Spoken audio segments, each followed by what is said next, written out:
you doing today? So I wanted to give you a little bit of a treat because thanks to Counterattack, they have returned our guide on the list. If you open the menu on the top right, you can click the guide and look through all the equipment stats. And the number one question I get most of the time is, hey, I got this unit, I don't know what to put on them, I don't know if they need this stat, I don't know if they need crit rate, blah, blah, blah. So along with taking you through the guide and showing you the wonderful little chart that Counterattack has supplied to us, I myself have taken the liberty of making a chart to help elaborate on some of the stats you might want. So I have a bit of equipment here that I've been farming up, and sometimes it can be hard to tell, you know, like, oh no, I have all this, what should I put on it? What should I prioritize? Well, have no fear, because I am here and I'm going to give you my personal rules that I use whenever I'm equipping people and some little pro tips here and there, and then I will leave my chart up in reference as well as we talk about it. So I have three main questions I ask anytime I'm going to build up a unit and I want to put on their equipment. The first question I ask is, do we have a cap required stat? And if you don't know what that means, a cap required stat is what I consider a stat that you need maxed on a character or at a certain level for that character to be even efficient in doing their job. Because Josephine, for example, I use her for her third skill, and her third skill requires a lot of accuracy for it to be casted at 100% of the time. So her cap required stat is going to be effect accuracy up to the point to get that to 100%. For dealers or for rangers, you're either going to want penetration or crit rate or both. So you don't want to have a bunch of crit damage and a bunch of damage, but then a really low crit rate, because you're missing out on opportunities to get the big numbers, and you want those big numbers every time you hit. So crit rate or pin rate is going to be our cap required stats for those units. The next question we're going to ask ourselves is going to be, what are our base stats? And what I mean by this is, if you see here Madeline, a tanker, for example, if you were working on a tanker and you didn't know if you wanted to prioritize defense or HP. Looking at Madeline here, she has a base defense of 24 and a base HP of 164. But whenever we move to the left and get to Hannah and Cruel, we see she has a base defense of 25 and a base HP of 132. So significantly less HP than Madeline, but more defense than Madeline. So if we were building Madeline, we would be more inclined to put HP percent runes on her, because the percentage stat from the equipment pulls from their base stat. So if her base stat is higher, the percentage from the equipment will also be higher. Vice versa, if you were using Hannah and you couldn't decide between defense or HP, it might be more incentivizing for you to use defense, because you will get the most reward from her stats versus using an HP percent and pulling less stats overall than if you would have used a rune like that on Madeline. Which segues into our next topic, having the base abilities to back up those base stats. For example, if you're using a dealer and Amy has crit rate as a base ability that you can increase up to 15%, that can also mitigate how much stats you need to achieve your cap required stat, along with the pin rate. Some units have pin rate and crit rate incorporated into their build. For example, Tala, whenever she is attacking an immobilized enemy, it increases her pin rate initially, as well as she puts down a 40% crit rate buff initially as well. So she can essentially acquire 50% of her cap required abilities just through her kit and her stat increases on this ability page alone. So that could help benefit you with your damage dealers if you were trying to get as much damage as possible, so that way you could get your cap required stats without having to sacrifice this fourth slot for crit rate or crit damage, which will lead us into the chart here in a minute, because that is actually pretty confusing whenever we get into it. Another thing to note is effect accuracy is only helpful for units that need effect accuracy. For example, for supports, Josephine can benefit from effect accuracy from her third skill. There are a lot of units that benefit their skills from effect accuracy, but Bannon, however, does not have a single skill that benefits from effect accuracy. So you need to read your kit and see if there's any reason to have effect accuracy in your build. And if there isn't, then every point into effect accuracy is going to be a wasted stat that could have been used to increase their damage or their healing potential or their defense. Now, with all of this out of the way, let's get into the chart that I made for everybody. So in the chart on the far left, we have the sets, every set in the game, so that way we can track them by name. In the middle, we have the max level of their stat. So for example, whenever you max plus 15 a 5-star equipment glove, for speed, the maximum speed will be 255 speed. That's what that number is on the left. The number in the middle is the maximum substat they can achieve. So for example, this legendary here has 110 attack speed. The maximum that could possibly be is 200 attack speed because 40 is the highest number you can roll for a substat. There is a range, but we are looking at the highest number is going to be 40. And the last number is going to be our set bonus. Now the number on the right is going to be our efficiency totals. Basically, for having a max level plus 15 5-star equipment, the number on the left, how efficient is it going to be for us to have a max level substat to replace that piece of equipment, or to have set bonuses to replace that equipment? For example, if you had crit rate on your ring and you wanted to achieve like a high enough crit rate to where you could use crit damage, how much do you actually need, and what is the efficiency you're losing by not actually having crit rate in that slot? So this is what we're going to go down a step at a time. So for Violent, a maximum piece of 5-star equipment that gives us attack percent is going to give us 51%. So should we replace that 51% with either substats or a set bonus? Well, a maximum substat is going to give us 35% attack, which is going to be the same as a set bonus. So if you were using a piece of attack percent equipment, it will give you 146% more attack than it would having a maximum substat or having a set bonus. Just a quick disclaimer, all max level stats are going to be more than their maximum substat and be more than their set bonus. What we're doing here is we're breaking down which max level equipment is the most efficient to have on our unit to replace the set bonuses or to replace the substat requirements. Next is going to be Strike. A max level strike equipment will give us 65% crit damage. Now, versus if we had a max strike substat, which increases less than Violent, we would only be getting 30% strike from a maximum one. The set bonus for Strike gives us more than a Violent set bonus would. Realizing now I wrote down the efficiency wrong for this one, having a max level stat versus the set bonus is going to be 162% efficiency on Strike, not 75%. We are actually able to obtain a higher number of substats and a stats total than we would be if we were using a Violent set. Now this is a pretty obvious example because obviously Strike is much harder to get than Violent. The set bonus even is a higher innate number. The max level stat is a higher innate number. You would only detriment in subs if you were going for crit damage subs. So all in all, if you're looking at damaging equipment, it's going to be more beneficial to you to have a crit damage ring, and it's going to be more beneficial to you to have a crit damage set bonus. But if you are going for substats, actually attack percent substats are going to net you higher damage overall than just working on crit damage subs. Next is going to be Raid and Smash. So starting with Raid, having a max level crit rate ring is going to give you 47% crit rate. And if you have a max level crit rate sub, then you'll have 25% crit rate, while the set bonus will only provide you with 12%. So having a crit rate ring is actually going to get you nearly 400% more crit rate than having a set bonus. Or just having a max level substat is going to give you about twice as much, because we're not actually going to get that full 25% more than likely. It will actually give us about 200% more effectiveness than having a set bonus. Now, why is this? That seems like an obvious choice, that you would want crit rate in your ring slot, since that difference is so much larger than any other difference on the sheet. Well, the actual problem with this is we only need 100% crit rate. And once we have achieved 100% crit rate, that's whenever we start focusing on crit damage and attack percent. And speed is also tied into every formula. So anytime I say we're focusing on this and this, speed is also tied into that. All in all, your crit rate can also be buffed by units and buffed through your abilities. So once we achieve that 100%, we are no longer focused on crit rate, and we're focused on attack percent and crit damage. So if you can achieve it with subs and set bonuses, combining that with your buffs and your abilities, you can very easily get 100% without having to sacrifice 65% crit damage in your ring slot.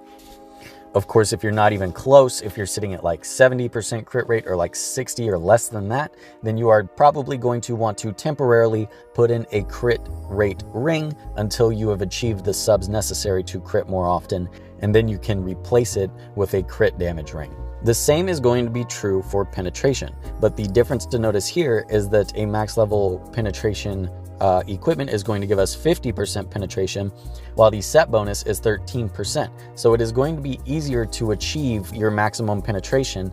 And then the thing to note about that though is that even if you are penetrating, if you're not critting and you're not achieving maximum crit damage, then you are essentially wasting potential, because just being able to penetrate through the defense may not score you as much damage as if you had been critting that same unit, but it is all tied into your enemy. If your enemy has a ridiculous amount of defense, then yes, having more penetration and the option to penetrate more is going to be more helpful than having crit damage. But in general, that doesn't really happen. So what we're focusing on is crit rate and crit damage, and then penetration is going to be an added bonus if we've achieved a really, really high crit rate and we've capped that out. Now we can focus on penetration along with our crit and attack. It's also important to keep note of the multipliers of everyone's attacks. For example, this does 218% of the attack, while something like this may only do 32%, and that is something you want to take into account. Do you really want to be critting with a bunch of crit damage and a bunch of attack on an attack that only has, a 30 or 50% multiplier? I would probably say no. So for units that you aren't really building for damage anyways, if you had to put a damaging stat on them, penetration might be able to fill that gap, for especially if there's a high defense enemy that your nukers are not really reaching their full potential while fighting. Whoever has the penetration on is sort of like a backup damage support. Okay, moving on from the less complicated stats to the more cut and dry ones, we'll be looking at survival and indomitability. So what these are is survival, HP, indomitability, defense. I wish we could just call it health and defense. But anyways, max leveling a health or a defense is going to net 51% for the max level of the equipment. Now the thing to notice is defense actually can achieve a higher substat than HP can, but defense is not always a better option than HP. So this is going to make us have to take one more extra step when determining if who we're putting defense or HP on needs defense or HP. The set bonuses are both 15%. So of course it will only be 340% more stats using the actual equipment than getting the set bonuses, but it gets a little interesting whenever we move on to our maximum substats. Getting higher defense subs than we can innately get with health or HP subs is going to give us a pretty significant difference in defense percent. Now, the only time that this will be outweighed by HP is, of course, if you have an extremely low base defense, because you are not going to be taking advantage of that extra defense sub really, because having more HP, or no matter what your HP sub is, it's going to net you more benefits overall than it is going to be accumulating defense. As well, not many things scale off your defense in this game, but things do scale off your HP. A lot of supporters have skills that increase their effectiveness based on your max HP. So you are also losing out on the effectiveness of your kit if you focus on defense on a unit like Josephine. Now this one is very cut and dry, thankfully. For Conquest and Endurance, this is going to be our effect accuracy and our effect resistance. We're able to achieve 51% accuracy or resistance in our boot slot versus our maximum substat for both is going to be 35%, and the set bonus for both is going to be 20%. Now the difference between these two is effect accuracy is a capped required stat. A lot of units need effect accuracy to actually perform up to their full potential and take advantage of their kit.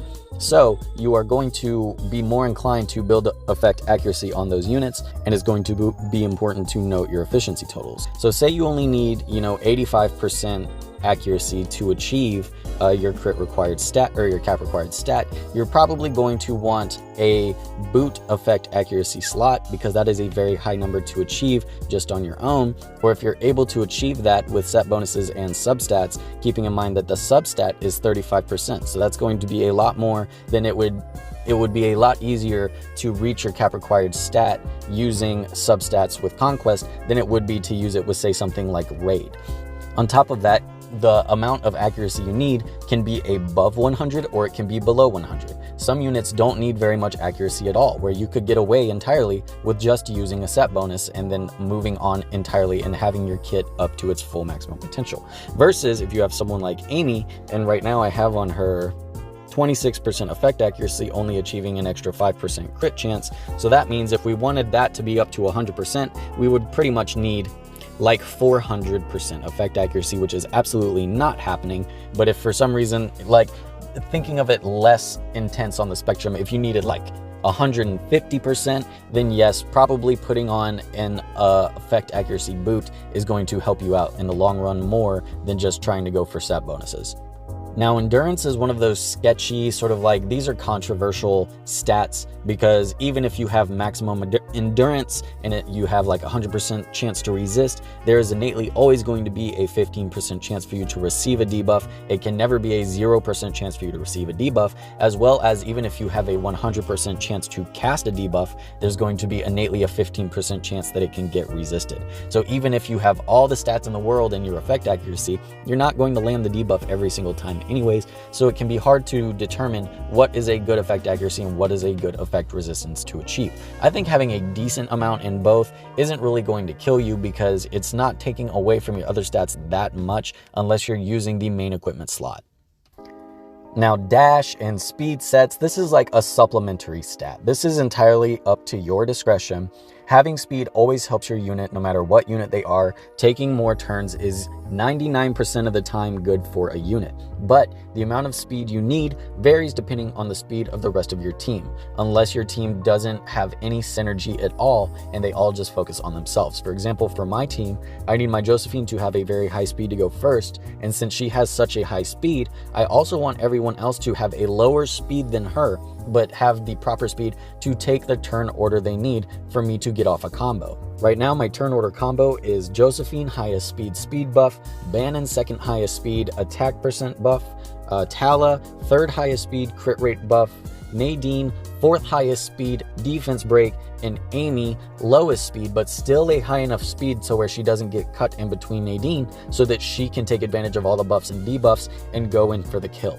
Versus, for example, say this was your team. I've seen sometimes in Arena 5 dealers. You have Marissa, who's just there to kill, Econ there to kill, Clara there to kill, Kairos there to kill. You just have everybody, you want to deal as much damage as possible. Maybe your speed or turn order doesn't really matter that much with your team, so you can focus more on other stats. You know, as long as you survive the one big hit, they all come in and then you do your damage from everybody individually, and speed didn't really have a factor in it either way. That being said, a fully upgraded piece of dash equipment is going to give us 255 speed, which is a pretty good amount.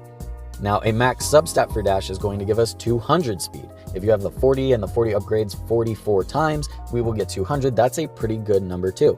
Where it gets complicated is actually the set bonus. A good thing to want to take note of is if your unit has an attack speed ability. Notice how Ziv, his base attack speed increases as you increase this ability. And the more his base speed increases, the more a dash set will actually help him. While the other two numbers are flat, this is a percent. So the higher their speed, the more beneficial it's going to be to have a dash set. But either way, you're going to want a lot of speed anyways if you're synergizing your team, or you will want no speed really at all if you're just worrying about super tanking or super nuking. So that's entirely up to your discretion. How much speed you want, you need to gauge your own team to figure that out. Looting is just a very unique set. There is no looting stat, there's no vampire stat, no lifesteal stat, there's no substats for that either. So the only way you're going to achieve 30% damage absorption into your health is by a looting set. So hopefully, if you had a lot of questions about the stats you needed or what sets you should be using, you have a little bit more information now to help make a better decision. Of course, every situation is unique. There is no one like all-call answer that answers every single question. Of course, there's going to be times that having raid is more beneficial than having strike, or there's going to be times whenever having, survival is more efficient than having indomitability. But if you ever are having a question and you're unable to find an answer, maybe this chart that I've made can help you, do it yourself and just gauge what you need. Plus, now Comtua set the guide up next to the lobby button, so if you're not sure how much your properties can increase or how much your stats actually should be to be considered efficient, you can look at this guide right here. For example, even if you got a legendary, attack percent weapon and it was at 4% and it upgraded 4% 4 times, you're only looking at 20%, versus if you had, even a 3-star piece of equipment that had 5% and you upgraded into that 3 times, you got just as much as 5-star equipment. So you want to make sure you are also referencing this chart to make sure you're on the high end of rolls. But that's going to be it for me today, y'all. I hope this helped you out a little bit. I know it's some complicated stuff and there's like a lot of, oh, it could be this, it could be that, but there's numbers. Now there's numbers you can look at. So if you're having a lot of confusion, please reference this, reference Comtuus, and maybe use these numbers to help you decide whether or not what stats would be better for the unit you're wondering about. But anyways, that's going to do it for me, y'all. I'll see y'all later. Bye.